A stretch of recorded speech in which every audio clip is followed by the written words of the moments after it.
Hey guys, welcome back to Dogforge. My name's Paul. Today we have the next entry in our Tierlist series. Today we're taking a look at the racial feat options presented to us in Xanathar's Guide to Everything, and we're going to try and keep this under an hour. Maybe. We'll see. Don't look at the seek bar too much. So let's take a look. As always, we are using just the Teammaker website. You've probably seen a million other YouTuber videos use. And we're going to start off with Bountiful Luck. As always, when I'm doing these tier lists, I do have reference material off to the side to try and avoid misremembering and hopefully misreading any details. Now, Bountiful Luck is a halfling racial feat, and it basically allows you to share the halfling's lucky feature with others. When an ally you can see within 30 feet of you rolls a 1 on a d20 for an attack, ability check, or saving throw, you can use a reaction or let them re-roll it. They have to use the new roll. And when you use this ability, you can't use your lucky racial trait before the end of your next turn. Now, this is, as always when we're looking at these feats, we're looking to see not just how powerful they are mechanically, but also how well they achieve the fiction that they're looking for. This is meant to build on the lucky fiction of the halfling and kind of like get them to spread their luck. I don't like this feat. I don't think it's very well designed at all. And I'm going to put this in C. So why C? So the only reason this is not in D is that re-rolling 1s can prove quite useful on occasion for your allies. That's definitely for sure. But it's only going to make it into C because this is so expensive, right? So first of all, it's costing you your reaction. Okay, standard. You need to be able to see them. Okay, we have a condition. Okay, everything's nice and in line with what we'd expect so far. But you can't use your own lucky feature until the end of your next turn. Now, this has already cost you a feat to get this ability. We already have a fairly conservative range of 30 feet. You need to be able to see them, and it's going to cost you a reaction. This is already not a cheap thing to be able to do. But to shut down your own lucky feature until the end of your next turn, when there's no actual restriction in the lucky feature that prevents you from using multiple times in the meantime, is kind of ridiculous. This is, you're making others lucky at your own expense, both in terms of your ASI and your own features. You're throwing away, for an entire turn essentially, a big chunk of your own feature, of your own racial kit, and that's just unacceptable to me. This is an awful feature that I would not recommend as it's written. I think this would be just fine without taking away your lucky trait until the end of your next turn. If you just remove that, it's still expensive enough that you're going to want to consider if you want to use it, because you're probably going to have reactions for other stuff as well. Like, let's say that you're a spellcaster with Absorb Elements, and one of your party members rolls a 1 on a AoE, right? You could use your reaction for Absorb Elements to reduce your own damage even further, or you could help out the other person. There's already opportunity cost. So for it to go beyond that and have such a heavy cost of shutting down your biggest racial feature, it's just a no. The only thing that's saving this from D is that being able to reroll a 1 can prove quite clutch at times. So that's the only thing saving this from absolute bottom tier. Next up we have Dragon Fear. This is a Dragonborn racial, and it is going to be a half feat. It allows you to boost your Strength, Constitution, or Charisma by +1. So this is already going to be a good starting place, right? Any half feat's going to let you to slot that into your progression for less of an expense. And in terms of budget wise, we're only looking at the feature in terms of how does this stack up against the +1 from a full ASI that I have foregone taking it. So the feature it gives you is, instead of using your breath weapon as elemental energy, it basically turns into a fear, like a fear AoE. So within 30 feet of you, each creature of your choice must make a wisdom save against your saving throw, which is going to use your charisma modifier to decide it. Target automatically succeeds if it can't hear or see you. So, one or the other, doesn't need both. On a failed save, a target becomes frightened of you for 1 minute. If the frightened target takes any damage, it can repeat the saving throw. So this is actually a pretty good ability. The value of this depends a little bit on what Dragonborn you're using. If you're using a Fizzband's Dragonborn, then it's going to be even more potent because you can just swap out a single attack, and if you have extra attack, that can be really, really viable in terms of action economy. The fact that the Frightened condition is an AoE, it's 30 feet of you, and it's going to last up to a minute, potentially, and it's not offering automatic saves every turn. They have to take damage, meaning that you can kind of work together and deliberately avoid certain enemies. This is potentially very powerful. Now, it is using Charisma specifically. That might not be a big deal depending on what kind of character is taking it. If you're, a Dragonborn Draconic Sorcerer, this is going to be a good option. If you're a Paladin, this is going to be a good option. So I would say, as long as you have a good Charisma score, this is good. If you're going to be a Fizzband's Dragonborn and you're playing a Martial with extra attack, it's going to be even better. And in terms of the fiction it's trying to fulfill, dragons in D&D are so fearsome that they have a fear aura. So this is really tapping into that. It's making your abilities that are sometimes otherwise lackluster more versatile. I think this is a great feat, especially since it is a half feat that gives you 3 whole stats to choose from. So I'm going to say that this is A tier. The fact that it locks you into using Charisma is perfectly understandable. I don't really have a problem with it, but it does narrow down the number of characters that would be able to make use of this feat effectively, and that is what is going to keep it out of S tier. Dragonhide. So same again, it's going to be a half feat boosting strength, con, or charisma by +1. And then it's going to give you 2 additional benefits on top of that. One is it's going to give you an unarmored AC calculation of 13 plus dexterity. This is the same as the Draconic Sorcerers. And it's also going to give you retractable claws. They're natural weapons. They're going to do a d4 plus your strength modifier, and they're going to be able to use them for unarmed strikes. Now, this is very thematic. Dragons do have, ferocious claws, and dragons do have tough hides that give them good AC. This provides good fiction. I think it's doing well in that regard. It's a half feat, so it's not costing you that much in terms of picking it up, as long as you already have a an odd stat in that regard.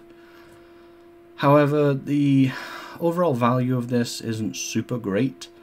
The number of characters that would actually benefit from this is not that many, in my opinion. You're still going to need a good dex, so maybe if you were using medium armor before, this is going to get you a 15. You can still use a shield. So if you had shield proficiency, that would be a bit better. But I just don't see that many characters benefiting mechanically from this, and I see this mostly as a flavor or a character. This is what I want my character to be. I don't want my character to wear armor. That's fine. The half feat goes a long way to helping this, but I think that this is a pretty middle of the road feat. And the +1 you get to your strength, con, and charisma is carrying that middle B rating quite a bit. Moving on to Drow High Magic. This is actually a feat that I'm fond of. This is only for elf that have taken the Drow subrace. It's going to give you the ability to cast Detect Magic at will without a spell slot, and the ability to cast Levitate and Dispel Magic once per long rest without a spell slot. Charisma being the spellcasting ability for all of them. I like this because it allows you to build a spellcaster with a significant amount of casting entirely divorced from any kind of casting class. So you could play a rogue or a fighter drow who comes from a lineage of powerful drow sorcerers, and you're going to have your racial drow magic, the dancing lights, fairy fire, darkness, and then this adds a whole bunch of actually useful spells on top. Detect magic, in my experience, will get used at various times, probably multiple occasions throughout a campaign. Dispel magic can be a bit more niche. It really does depend. If you're fighting creatures that are spellcasters, that's going to be much more useful. If your DM allows dispel magic to also work on things that aren't explicitly spells, that's going to be more useful. Levitate is also a good option as a poor man's fly for getting over certain out-of-combat obstacles, and it can be a nice immobilizing debuff if you can manage to land it on an enemy. This isn't a half feat, but it is providing you with a lot of spellcasting. The spellcasting can be a bit situational. I think this is going to be a B again. I do really like this. I like the idea of building spellcasters that have a surprising amount of casting without a casting class, but without more generally usable or more powerful spells in general. I would say this doesn't really warrant more than a B, especially since it's not a half feat. Next up, Dwarven Fortitude, which is shockingly for a dwarf. This is a half feat. It's going to increase your con by +1, and whenever you take the dodge action in combat, you can spend a hit die to heal yourself, and you just do that just by rolling the hit die normally. This does consume the hit die, which means that you're basically potentially robbing Peter to pay Paul. You are, potentially leaving yourself in a situation where you might not have hit dice on a short rest to heal. This feat is going to be the ideal situation for this feat is going to be if there's a bard or somebody with a chef feat in the party, so that you can maximize the amount of hit points you're gaining outside of your own hit dice on a short rest. And ideally, if you're going to play a monk and then use patient defense to bonus action dodge. Patient defense is an option that doesn't, in my experience, get used a whole lot as a monk, just because punching people is more appealing a lot of the time to players, and at the same time it does cost ki, and depending what level you're at, ki is more restricted. Being able to heal at the same time that you're dodging greatly increases the appeal of patient defense, and can actually really help turn around a tough fight. However, that is a very niche scenario. If something for a racial feat is primarily benefiting a single character, like a single class primarily, then obviously that's not ideal. It's a half feat, but it is boosting Constitution, not a primary stat. So I'm going to say that this does go down to a C. If you are a monk, then this can easily be a B. Just make sure that you already have an odd Constitution, because if this gives you an odd score, you have enough ASI things to spend on already that you're probably not going to round out that con for a long time. So try and take this when you already have an odd con score. Next up we have Elven Accuracy, which is fairly infamous. Its prerequisite is that you're either an elf or a half-elf. It is a half feat which lets you boost your Dex, Intelligence, Wisdom or Charisma by +1, and it basically creates super advantage. So when you have advantage on an attack that uses Dex, Intelligence, Wisdom or Charisma, you can re-roll one of the dice once. So this is kind of crazy. So you have advantage, so you're rolling 2 dice, and then you just re-roll whatever the lowest one is, and you've effectively rolled 3 dice. There's no limit on how often you can use this. You can use this every single time you have advantage on an attack. The fact that it covers all of the mentals and dexterity means that it's going to be useful for pretty much everyone besides barbarians and other strength-based characters, which does fit the fiction. Elves tend to not be strength-orientated, and in the PHB we don't get any elves that have strength boosts. This is... there's no way about it. This is an S tier feat. The fact that it's a half feat and creates such a powerful benefit at the same time, and is applicable to both elves and half-elves, which between them have a lot of sub-race and variant options to help customize for different classes. It's a powerful feat applicable to a wide range of character builds. The only people really being left out are the poor strength guys that probably could use it to boost up their Great Weapon Master. Next up we have Fade Away, which is a gnome feat. You increase your dex or intelligence by +1, so another half feat, and immediately after you take damage you can use a reaction to become invisible until the end of your next turn, or until you attack, deal damage, or force someone to make a saving throw. You can do this once per short or long rest. Now, I like this. The idea that you have this magical defense mechanism to get away or strike back, I think is very in line with the almost whimsical, magical nature of gnomes in a lot of fiction, particularly in D&D. So I think fiction-wise it's doing right. In terms of the ability itself, it's quite powerful. If you turn invisible and the things you're fighting don't have true sight, blind sight, something that allows them to see without seeing, or see through your invisibility, then you can effectively move around the battlefield without incurring attacks of opportunity, which are going to be, that could be quite great if you got hit in the first place because somebody closed distance on you and you don't want to be next to them. Alternatively, this is great as a reprisal feature, because it is until the end of your next turn.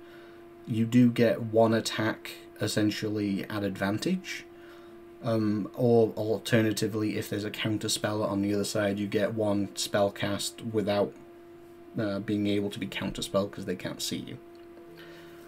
So this is good. The main limit here is going to be, it's only dex or intelligence. So primarily this is going to be good for wizards, artificers, and then dex-based characters, so rogues, some fighters, some rangers, that kind of thing. I would say that this is potentially a very strong feat. Its primary limit is the short or long rest, so you only have one use of it at a time. Nowadays, if this was designed, it'd be proficiency bonus, and that would make it much more powerful. As it is, flavorful, half feat, effective ability, I think Fade Away ends up in A, and because you do get that dexterity bump, it is applicable to enough characters to avoid that B ranking. Fade Teleportation, for High Elves, it's a half feat that's going to increase your intelligence or charisma by +1. You learn to read, speak, and write Sylvan, and you can cast Misty Step without expending a spell slot once per short or long rest. Now, this is interesting. So, I would have said that this was a very good feat in a pre-Tasha's world. This is a very good feat, because it's giving you Misty Step, a very valuable bonus action teleport spell, short or long rest, which means that depending how many short rests you're taking, you're getting, anywhere from 1 to 3 or maybe even 4 second level castings of a spell. That's quite valuable for a feat. And it's a half feat, so it's fitting in well. The Sylvan aspect of it does lend to the flavour and adding to the fiction of the Fae connection to the elves. The only hard part about this is that Fae Touched exists now and gives you a casting of Misty Step on top of a half feat, on top of an ASI increase of +1, on top of getting another one. I would say that this is still good. I'm not sure if I would rank this S tier, but the fact that you get multiple castings of Misty Step per day, as long as you're a character that relies significantly, if not wholly, on intelligence or charisma, I think is enough to scrape this down as an A. Maybe. I'm gonna bring this down to a B. So I think this is a high B, but intelligence or charisma only, I would quite like to take this on something like a rogue or a fighter to just add a whole bunch of teleporting onto them. But even those that use secondary stats are not wholly dependent on them.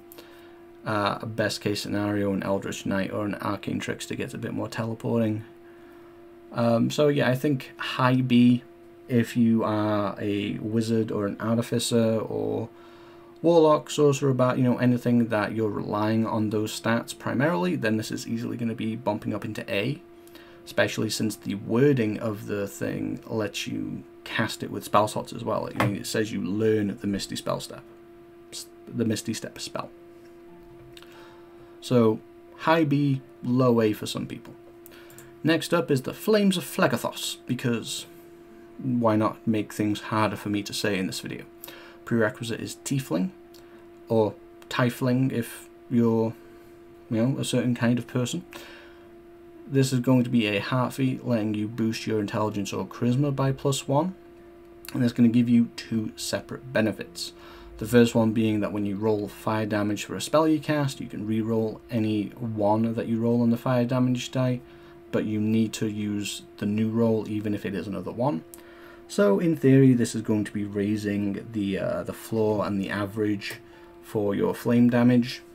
And whenever you cast a spell that deals fire damage, you can cause flames to wreathe around you until the end of your next turn.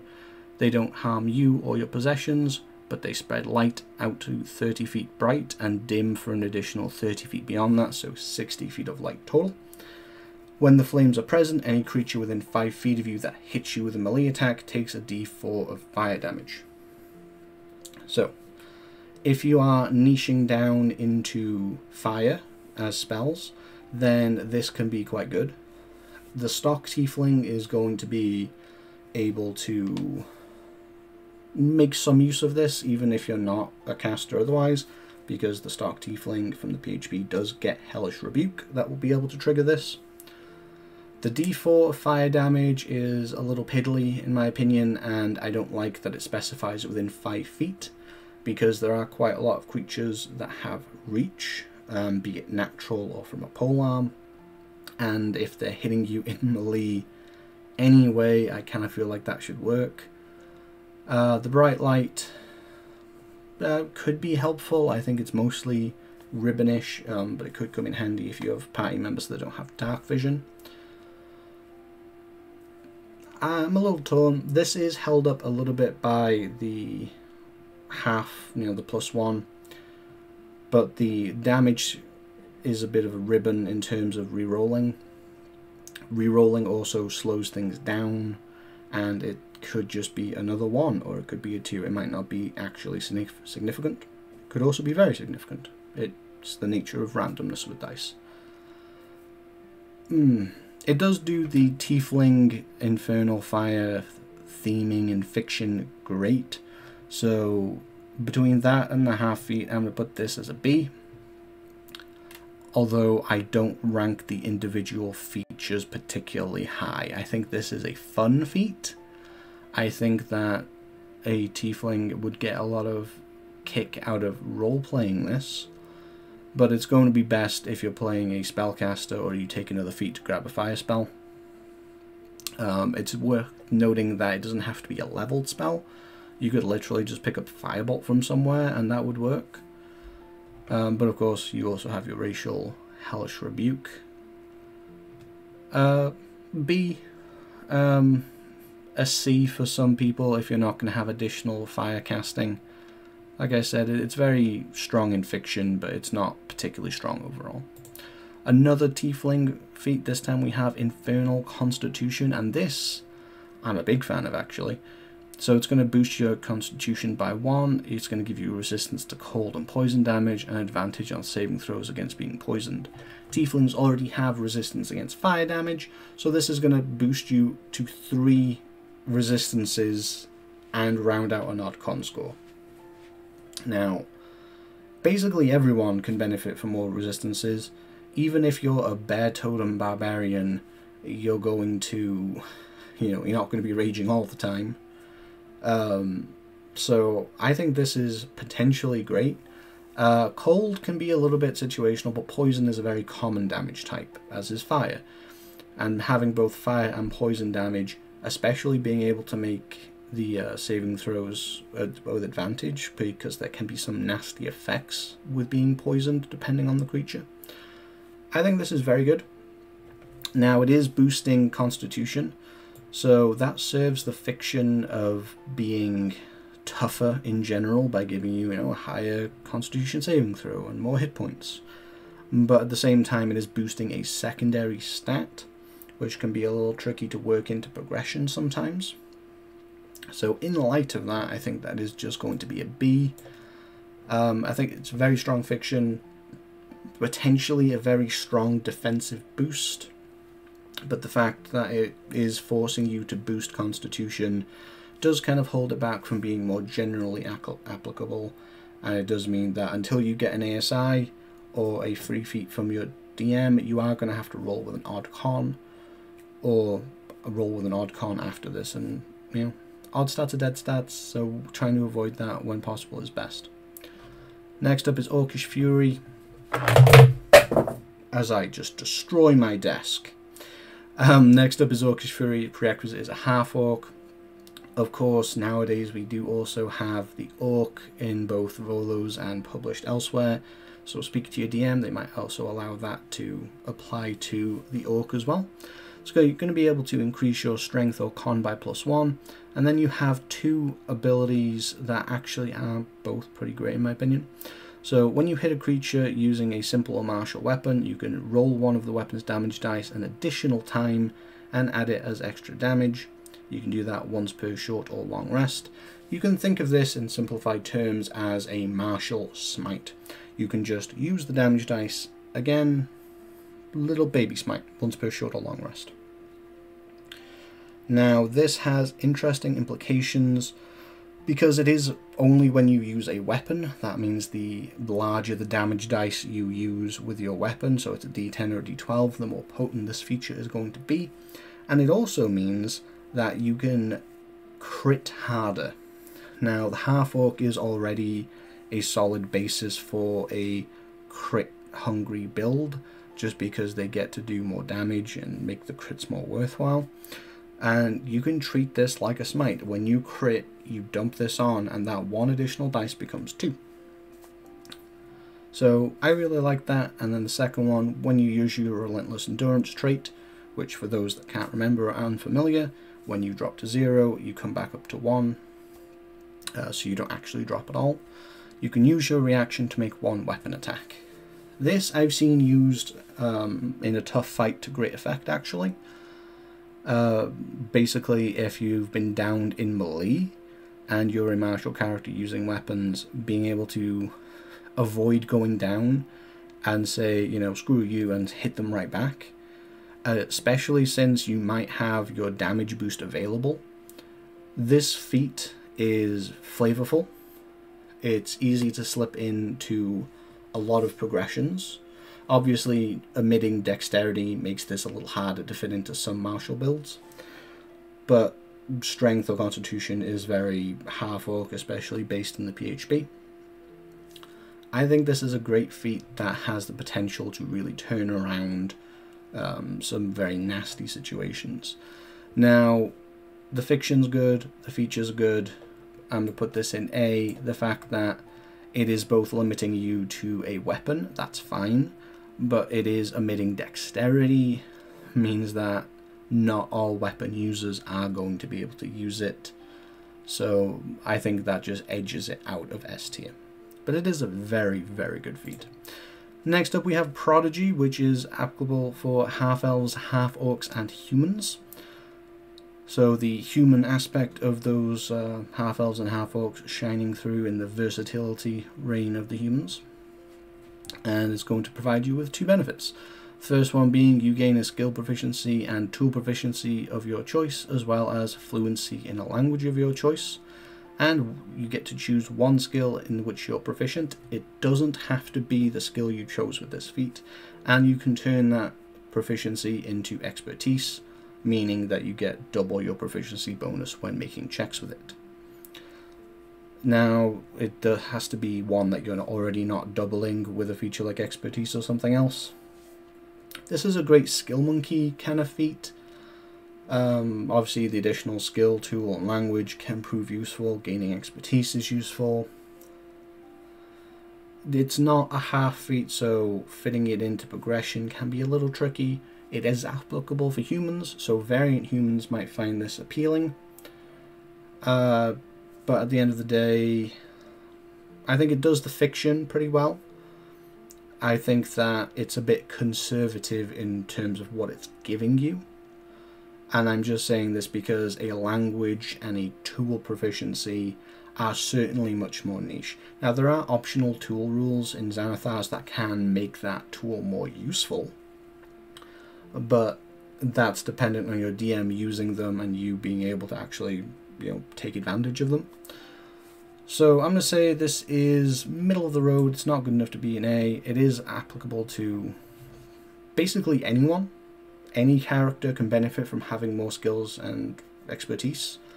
That expertise can be in an out-of-combat skill like investigation, but it could be stealth, which is pretty much universally used by all characters at some point multiple times through campaigns, unless you choose to go loud all the time, which I know some players. So we just have 3 more feats left. The next one is going to be Second Chance for the Halfling, but this is a dramatic pause that I'm going to use to drink water.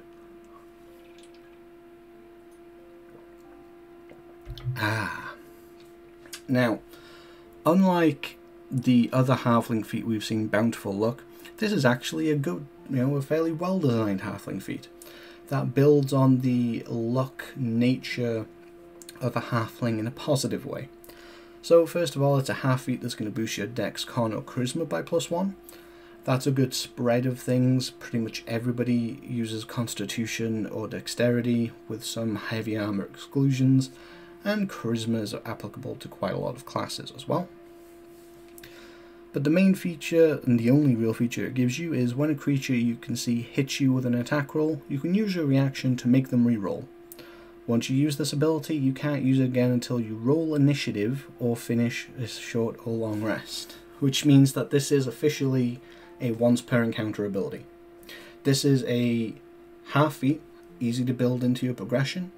It's not locking down your lucky feature, and it's giving you an additional resource that recharges every single fight.